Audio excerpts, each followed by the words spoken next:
Hello, my mischief, and welcome to another wonderful episode of the Corvi Crew. And today I'm doing a Rook review on the Twilight Forest mod. Now, the Twilight Forest mod is a very unique mod that adds in a new area or a new dimension into your ordinary Minecraft world. I'm currently playing this with the Feed the Beast launcher, which I will leave in the link in the description below. So you can go and check that out and download it and play on the Dire Wolf pack, and you get all these wonderful things that I've been reviewing so far, including the Portal mod and the Gravity Gun mod. Check out my previous videos for those two. But we are focusing on this one today. Now, the Twilight Forest mod, this is going to be in a two-parter, simply because there are so many items and there are so many different parts to the dimension that we need to talk about, and I can't get it all sorted in one episode because it would just be like a gazillion hours long, and I don't want to do that to you guys. So what we are going to do is we are going to do the items first, and then we are going to hop into the Twilight Forest, and I'm going to show you some of the areas of the Twilight Forest and some of the unique mobs in the Twilight Forest in the next one. So let's get started, shall we? First off, in this chest we have got the several different types of armors and the things that are needed to get them. Now, the first set of armor that we have is the Naga Scale. Now, Naga Scale only has the Naga Scale tunic and the Naga Scale leggings. I don't know if it's going to be implemented that there's going to be a helmet and a pair of booties, but we shall see. This thing is always being updated, so there's always new stuff coming out, so you just need to keep aware. Now, to get the Naga Scale leggings, you need to defeat the Naga, which is one of those unique mobs that we mentioned like sort of 3.5 seconds ago, which I will show you at some point, probably in the next episode. From the Naga, once you defeat it, you will get 6 Naga Scale, which will, well, it'll pretty much enable you to get yourself a pair of Naga Scale leggings, and that's about it. So you'll have to kill quite a few of the Nagas. Next up is the Fiery Armour. Now, this is my favourite kind of armour, as the durability is really high, but it's a bit of a pain in the arse to get it.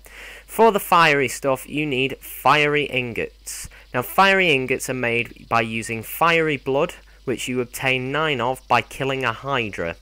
Yes, a Hydra. I'm not shitting you, there is a Hydra in this game, right? So you get 9 of those, and you basically put the fiery blood next to an iron ingot, and you will get well, for 1 fiery blood and 1 iron ingot, you will get a fiery ingot. Now, there is a little bit of differentiation on the creation of weapons and tools. Well, the weapon and tool. Now, to make the sword and the pickaxe, you would use say for instance we wanted to make a pickaxe, you would do your 3 fiery ingots along the top, but then for the stick you would need 2 blaze rods. So it's a little bit of a pain in the arse, but as you can see here, it has an aspect on it called auto smelting. That is literally what it means. You will hit ores and it will automatically smelt for you. Also, the sword is absolutely incredible as it sets shit on fire, and it's brilliant, especially for like the Corvi crew at the moment, because we're experimenting with Thaumcraft, so we get loads of wisps, so we set wisps on fire. Next up is Steel Leaf. Now, I've never actually found Steel Leaf in the Twilight Forest. I'm not sure where to find it, so don't hold me on this one. I'm sure it can be found laterally, but if it can't, if somebody wants to pull me up in the comments about it, feel free, and I will go and check it out myself and see if I can find it. Usually you find Steel Leaf armor and stuff, unenchanted Steel Leaf and armor and stuff, in mazes, which is another area in the Twilight dimension, and you pick it up from there. But from what I've read on the wiki about this, is if you craft it yourself, it does come with these enchantments naturally. They are slightly better than diamond pickaxes, and well, they're slightly better than diamond tools, but they have less durability. So yeah, they can mine most things except obsidian, but they're less durable, so I wouldn't bother. But yes, that is what Steel Leaf looks like, and I'll wear all of these armors for you guys in a bit. The next up is Ironwood. Now, Ironwood is a bit of a pain to get because you need to find Live Root, which is this stuff which my wonderful things minions are showcasing for me today. Now, live root will be found underground or anywhere sort of non-conspicuous in the Twilight Forest. You don't need to travel to the ends of the earth and defeat a lich to get it. You can just mine it up with a pickaxe and it will give you live root. It will just give you live root. Now, to turn that into raw ironwood materials, you need a single ingot. You need your live root down here.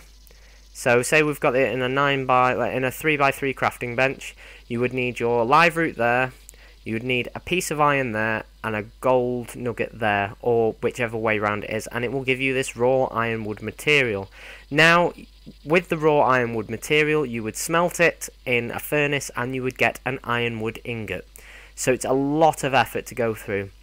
This stuff is like your basic iron armour in the area, like in the Twilight Forest. So yeah, it's basically what you need it for. And it's for doing stuffles. Yeah. Nipping quickly back as well. The fiery pick and the fiery sword are, I think they're 4 times better than diamond, and they are worth it.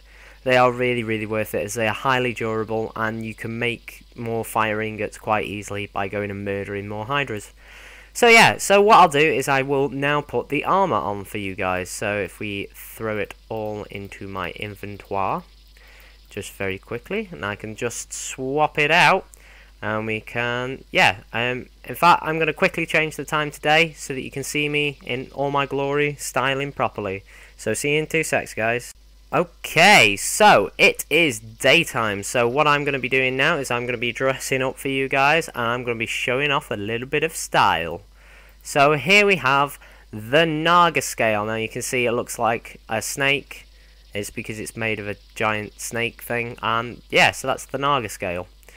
Awesome. Next up we have, if I just pop that off, we have the ironwood, and this is what you look like with fully enchanted ironwood. So yeah, I'll just give you a little bit of a twirl there. Yeah? You like that, don't you? Next up, we have the steel leaf, which I will just pop on for you now quickly. So that is the steel leaf there. It sort of gives me a little bit of an emo fringe as well, which I noticed on Magpie while I was playing Feed the Beast yesterday evening, which was quite funny as well, because it's just this magpie with this steel leaf helmet on, and she looks like she's got an emo fringe. It's great. And yeah, so that's the steel leaf. Now, coming to my favourite, which I will be keeping on for the rest of the mod review, is the fiery stuff. Now, this is great because you just look badass. You look like no mother trucker is going to mess with you, and I wouldn't mess with me. Would you mess with me? Would you? Really? Nah, I wouldn't mess with me either.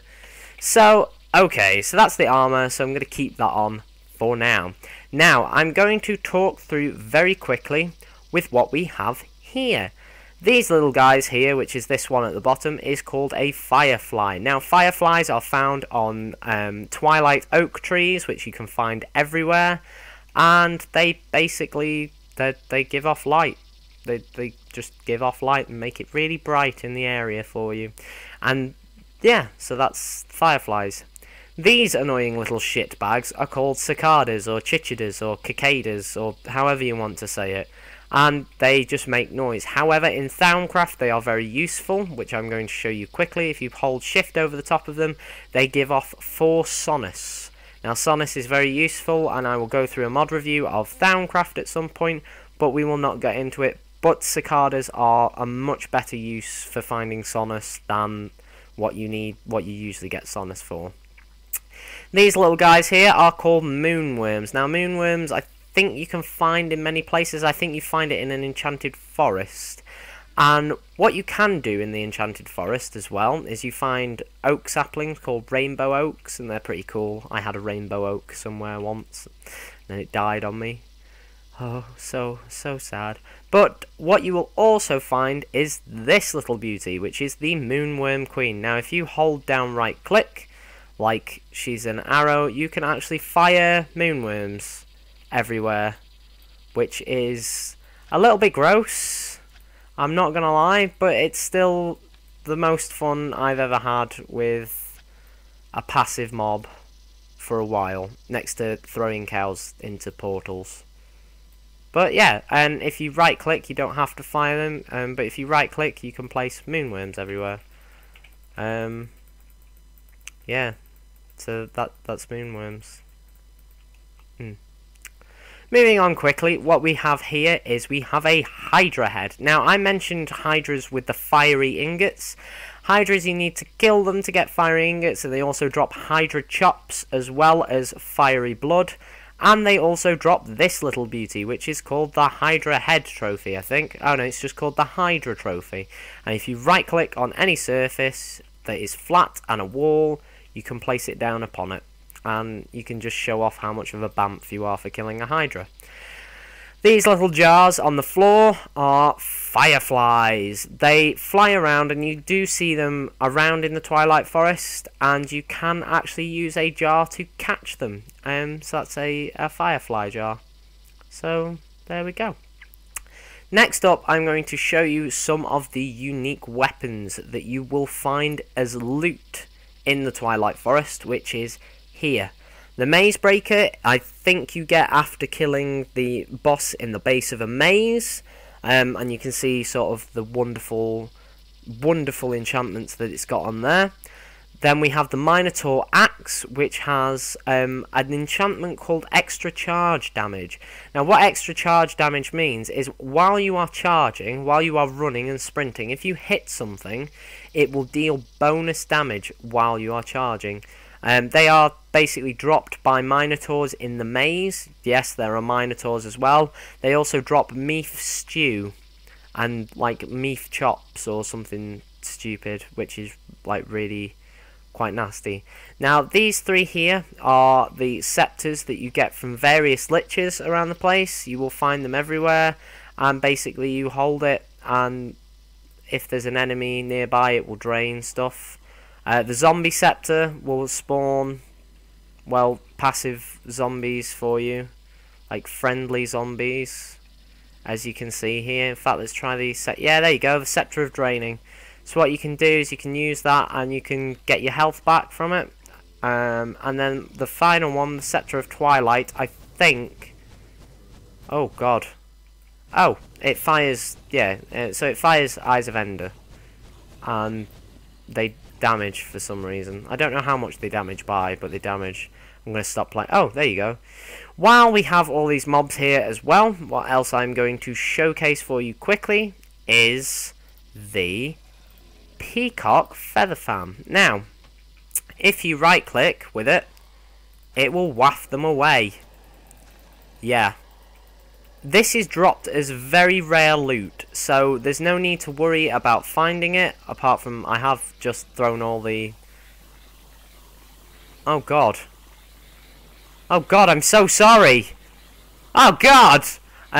You will find the Peacock Feather Fan as rare loot, and basically what it does is it blows mobs away, which has just been implemented, because I remember the last time that I had it, it didn't work and it actually crashed my game, which granted was hilarious but not really any good for me.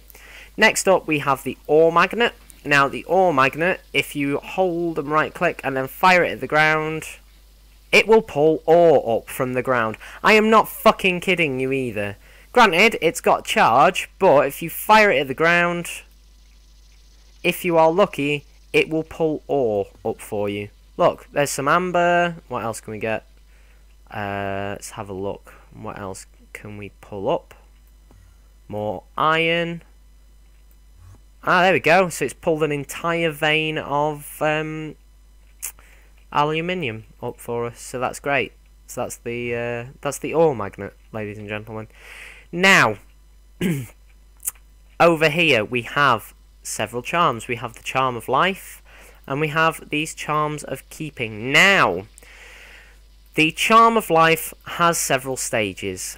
The Charm of Life as itself will prevent critical and killing damage, and will actually promote healing. I think it keeps a portion of your health and promotes healing at the level 1. With the level 2 it also gives you lots of buffs. Now to make the level 2 you simply put 4 in the enchantment table, and you get a level 2. Now, for the charms of keeping, you will find bronze, silver... Oh, excuse me. You will find bronze, silver, and a gold one. Now, the bronze one will let you keep the item you are holding. So, say for instance, I die. It's the charm of keeping, I mean, as the name stake says. The charm of keeping, as it is bronze, will in fact let you keep the item that you are holding after you die.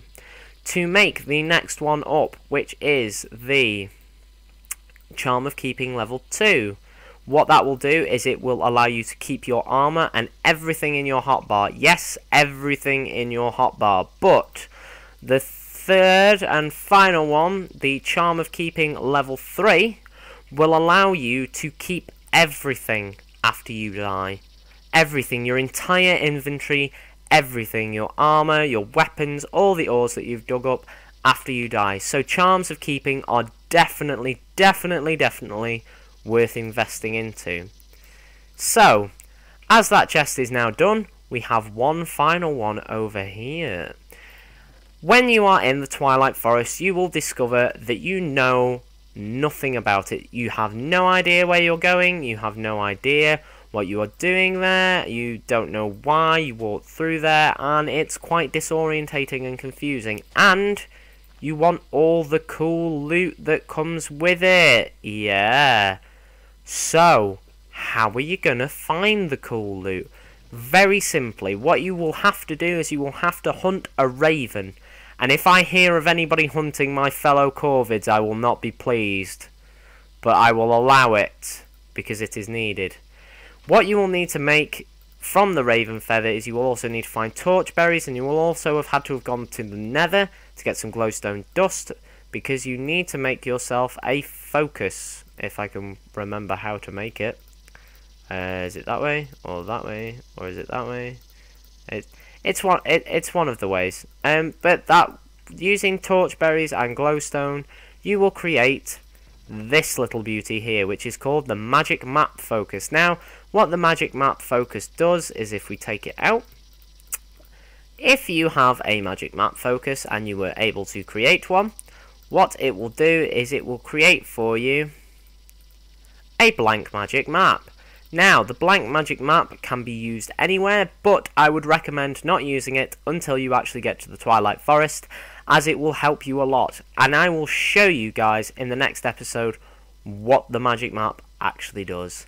But first of all, what everybody wants to see is, how the hell do we make the Twilight Portal? Well, I have been meticulously preening and keep taking care of these flowers for this very reason. Now, these flowers are here not just for a silly reason, and this 4 block of water here is not here just for a silly reason. It is here to make sure that we have like a portal or a portway through to the Twilight Forest.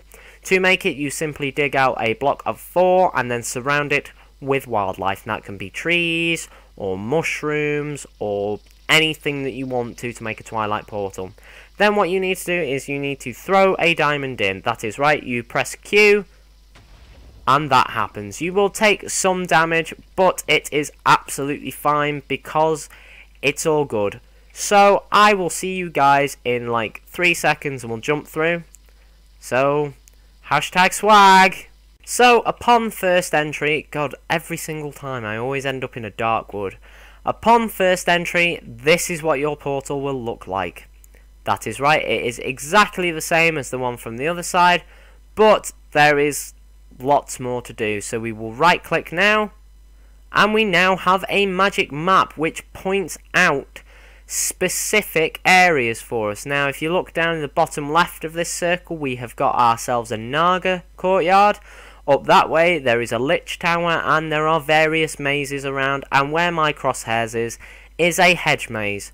But that is for the next episode, guys, so I'm going to leave it here. I have always been your gaming Rook, and this has been the part 1 of the Twilight Forest mod. Thanks very much for watching, and remember to leave a like, a comment and a subscribe, and click those annotation buttons to go and see other videos that we have done and other mod reviews that I have done. Remember to click that subscribe button if you are a new viewer and you enjoyed the commentary, and remember to favourite and share with your friends. And also, just talk to your friends about us, guys. Thanks very much for watching. Bye bye.